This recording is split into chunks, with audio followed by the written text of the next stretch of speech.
So this is the pump house. Okay. Pumps have been installed, sir. 100 million gallons water पीछे industrial area सारा हमारा और आबादी है, वो सारा पानी उस कंडुइट से होता हुआ यहाँ पर आता है. It is pumped out to those tanks और फिर स्क्रीनिंग होके इवेंचुअली ये इंडस्ट्रियल उसमें जाएगा. 100 मिलियन गैलन्स इसकी अभी पंपिंग कैपेसिटी हो गई है. फर्स्ट फेज में सर 35 MGD हम सेकेंडरी ट्रीटमेंट करेंगे which is 2000 TDS.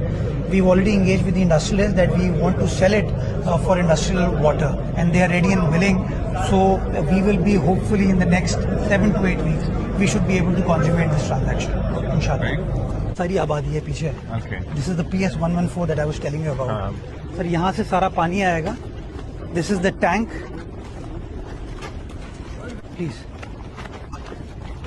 So this is that conduit जहाँ से सारा पानी आएगा. So this everything has now been done, sir. इसमें अब हम जो फाइनल कुछ चीज़ें जिसके लिए गवर्नमेंट की सपोर्ट है वो CM साहब has been very kind, वो हो जाएगा and we should be able to. He's smiling. Good. What's your timeline? Sir, another 2 months. I can wait.